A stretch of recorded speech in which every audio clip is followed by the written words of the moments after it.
Welcome back to another Anime Rambles. Today we are talking about Black Clover again because it's such a good series with such a pull for contents and such an interesting topic to talk about. Today we are going to be talking about how the vices of the Black Bulls really boost them as characters and make them feel real. When I did my previous video on Black Clover, comparing it to My Hero Academia, there was one comment that kept on reoccurring, and that was that the character development in Black Clover is more realistic. I disagree with this point, but I will say that the characters themselves are far more realistic than the idyllic heroes in My Hero Academia. In fact, I would argue to say that they are some of the most realistic characters in all of anime. The whole group together feels alive and real. They feel like they could be a person that you could meet somewhere. Maybe not in every case, but you can certainly relate to each one of them and their individual struggles. Now, what makes each character so brilliant is every character has a vice. They have something that pulls away from them, that holds them back, that they need to push forward. Every single one of them. Even though there are over seven characters, you can even find the seven deadly sins among the Black Clover cast. First, I want to talk about a few examples. We are going to talk about this character first. So this is Finral, and Finral's vice is lust. He cannot take his eyes off women. He cannot hold himself back from women. He is one very horny boy, and this thing that pulls him back, it's mainly played for comedy, but this is a real issue that he has, and this is a real issue many people have. I'm sure you've met a jock or something who cares more about how many women he's slept with than anything real in his life. And this is the struggle that he's trying to push past. This is his own inner journey, something that he has to build, push past.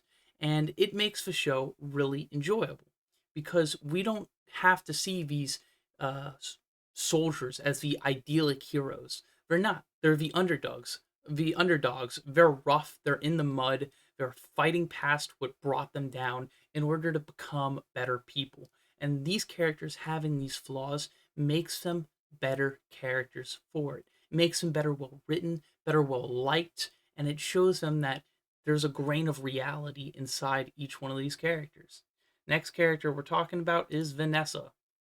Nope, we are talking about Asta first. Whoops, come on. There we go. Asta. Asta, unlike, well, I'm gonna use My Hero Academia as a comparison again. Unlike Deku, it suffered a much more tragic fate. Being born without magic in Black Clover is not the same thing as not having a quirk in My Hero Academia. In My Hero Academia, 20% of the population don't have quirks. It's not something that's out of the norm. It's like being colorblind. No one's really going to know unless you blatantly tell them. That's just how the luck of the draw is. Sure, it may affect you personally, but it's not going to change how society views you. Because Asta was born without magic, it changed his entire reflection on society. It pushed him down so far. It made people look at him like he was a different species. And yet, he managed to make that his own strength and push past it. So his might not really be a internal faults, but he was born with an external one that he's been pushing past his entire life, which makes him the catalyst for everyone else in the Black Bulls to recognize their own faults within themselves and try to push past it, try to be better than the people that they were, because they're looking at this kid who has nothing at all, who is worse than them in their own eyes, but he is also better than them in their own eyes, and they want to rise to the occasion to meet the passion that this boy has. Next character we're going to be talking about is Vanessa. Vanessa has several vices and several faults. Her two big ones are blatant alcoholism and the fact that she cannot confess her true feelings, that she cannot uh, put herself out in the open because of her past of being locked away her entire life. It's very hard for her to open up after that. But she's steadily been trying to push past it and become another solid member of the group. Her struggle and her pushing forward has been a focal point in well, I think just a arc, maybe two, but it really makes her feel like someone you can relate to. Someone who has struggles, but they're still trying to do their best to push past them. And finally, we have Gray, who is absurdly nervous about everything, who can't pretty much do anything without becoming embarrassed or pushing herself behind. And what's really great about her character is the fact that she knows her own fault and she's trying to work past it. She loves everyone in the Black Bulls, but she's too nervous to say it because some sort of conditioning or something. And the fact that her story is also really good. It's she has the same story as Cinderella, which is very heartbreaking if you think about it, because she developed her magic to look like her sisters, but in the end she was only rejected, hidden away from society, which makes her very endearing with her efforts. Now, all these characters all view Asta. Asta and Yami are the two pillars of the Black Bull that bring everyone else out. Yami is the pillar that pulls people from all over into the Black Bulls, and Asta is the catalyst that they see, someone who was born with so many more disadvantages than they were, because he's simply born without magic. But yet he's still doing his best. His heart is filled with pride, and he's pushing forward, which makes these characters feel exactly the same as our viewers. Like, if he can do this where he is, maybe I can too. And it makes it so much more endearing. In comparison, we are going to talk about. Whoops. Boop, boop, boop, boop, boop. Class 1A in comparison to this. In comparison to Black Bulls, Class 1A are all very idyllic heroes. They don't really have tragic backstories or vices or anything that purely keeps them down that they need to work past, with one and only one exception, and that is our boy Todoroki, who basically spent the first half of the first season not wanting to use his right side of his flame. In fact, even if I can pull up a picture right now, his first introduction to the series, he was wearing his hero suit, which he has not worn since. And I am having slight trouble. There we go.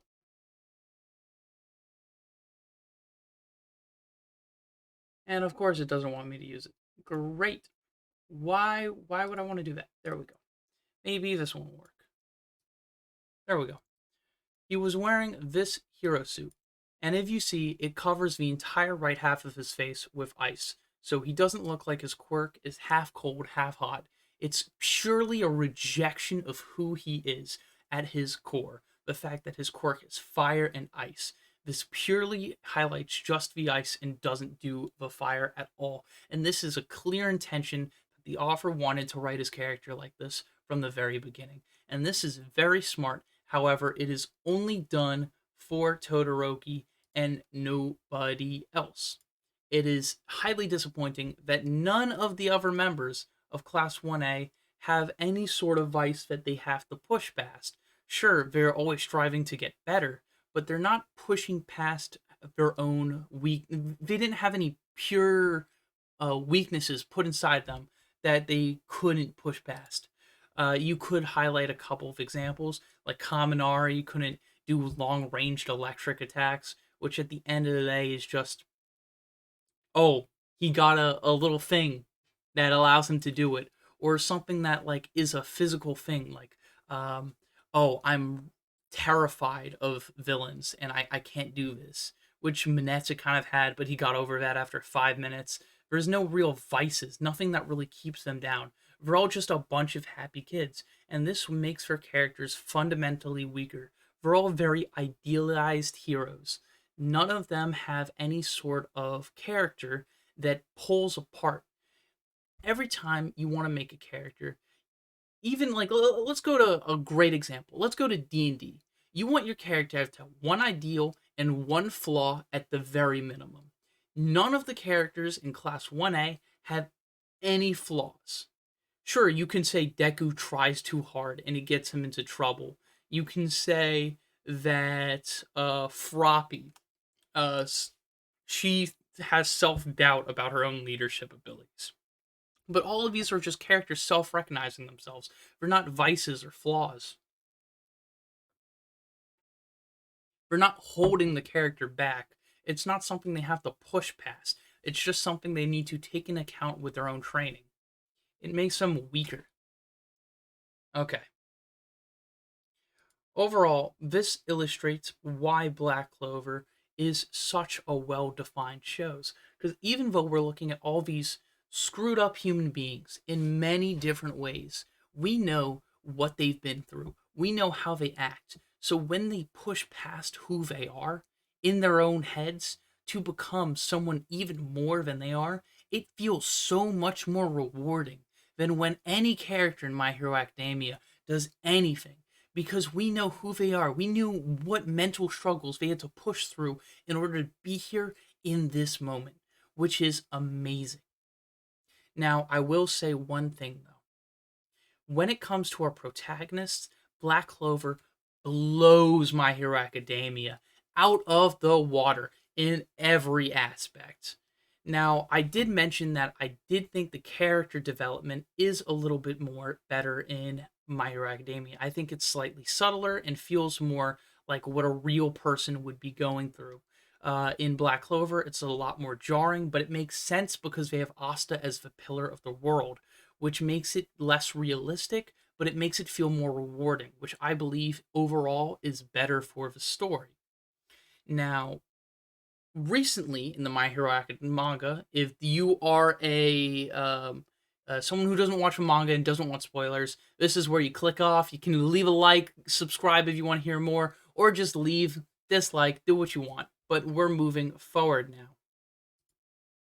When it comes to our villains in My Hero Academia, which they've been heavily focused on in the past 75 chapters, these are the people who shine when it comes to character creation, character development, and everything in between. When it comes to characters with well written backstories, flaws, mental encumbrances that they need to push past, you're not going to find anyone better than these characters. They far outshine the heroes in every scene that they're in. It is devastating how much attention they pull away from our main cast because they take away the screen with their pure personalities, with their goals on the table, with who they are out in front of you so you can see it, indulge it, and you know why they're doing what they are doing. Let's start with the bottom. We have Dobby, and obviously I said spoilers, who has been confirmed to be Todoroki's brother. Now, as I've said in the last video, the only problem about My Hero Academia is none of the reveals feel surprising. This is something that people was guessing ever since they saw that Dobby could use fire, but whatever. We learned that Dobby is Todoroki's brother, who everyone thought was dead, and he's come back with a vengeance. He's come back to get his revenge on Endeavor and the child who took his place. He is a damaged soul whose goals aren't justified. They're not. But he thinks they are. And that mental strain that he has makes him interesting. You don't know how his character is going to unfold. You don't know who he's going to be. You don't know why he chose to take this path. You don't know who helped him and who guided him in this direction. It makes him fundamentally interesting because you know he has that negative outlook on not just Endeavor, but all of society, because the person he thinks the least of is the number one hero of that society.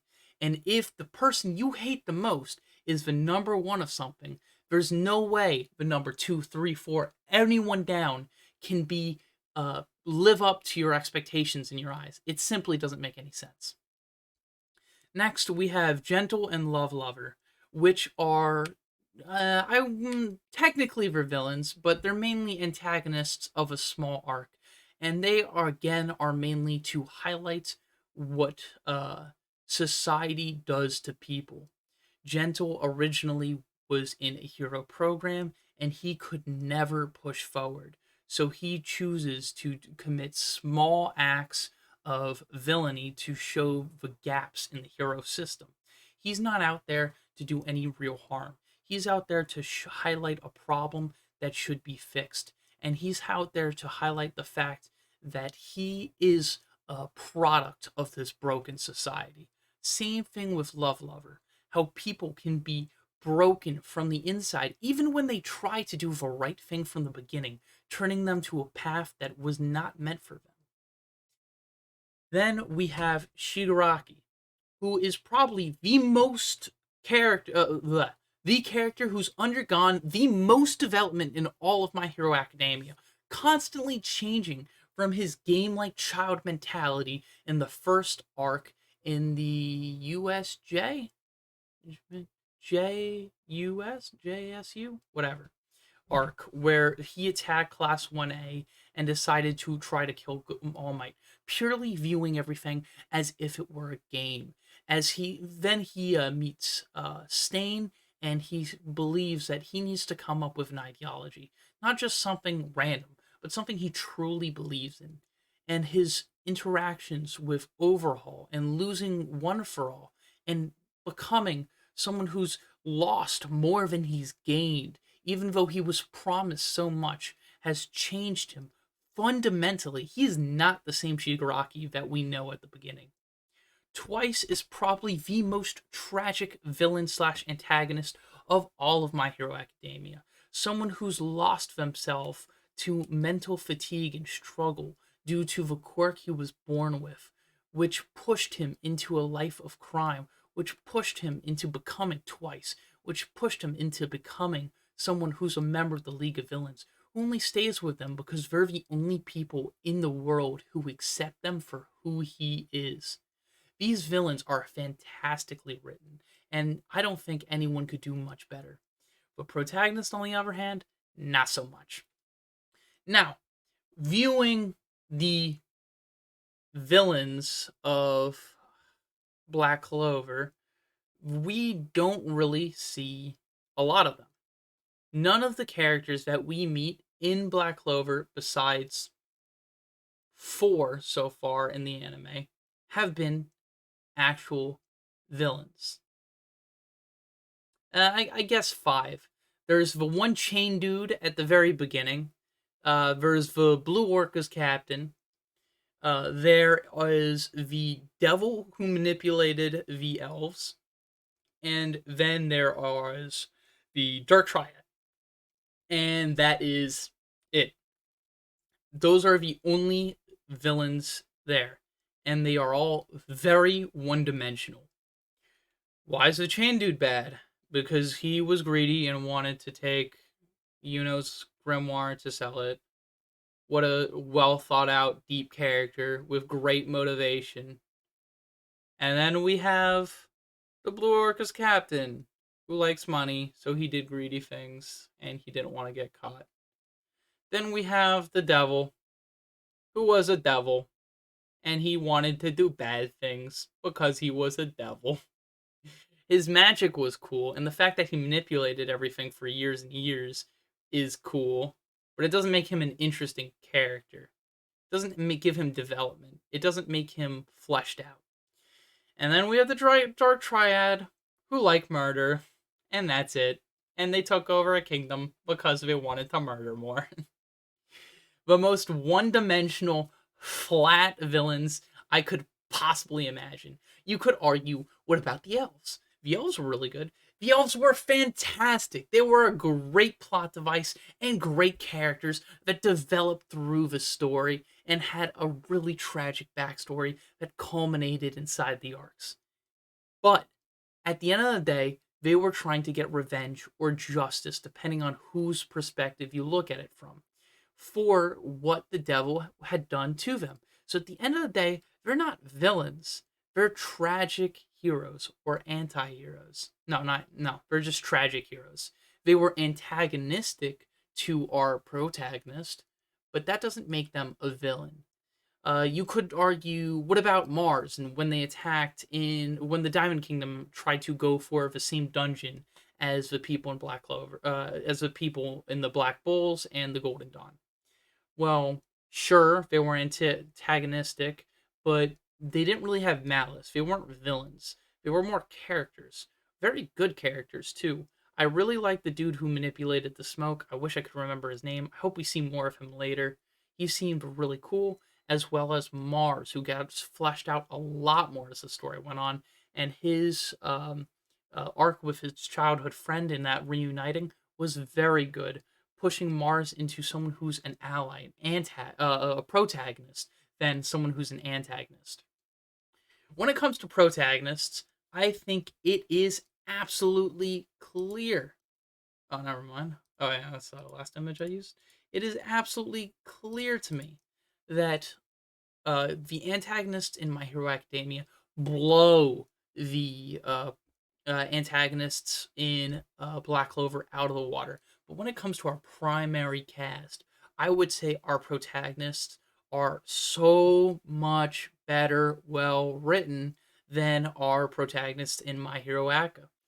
And I feel like it goes to show how the two stories are written in a pretty similar style, but one author focuses on the heroes a lot more than the villains. Now, the villains have had a lot of spotlight as of recent in the story in My Hero Academia, as well as the heroes in Black Clover. They know their own strengths and they know to stick with them, which is why these are both good writers. Which series is better? Well, if you go by my content, my comments, it's pretty clear they think Black Clover is better. In my eyes, they are almost equal. I'm not going to tell you which one I like more, but I would love to hear which one you like more in the comments and give me a reason why. Just a sentence. No one's asking you for an essay. If you want to put an essay, we'll do a video responding to it. Why not? Leave a like on the video if you liked and subscribe for more content. I've been Bottlecap, and I hope to see you next time. Peace, love, and bottle caps.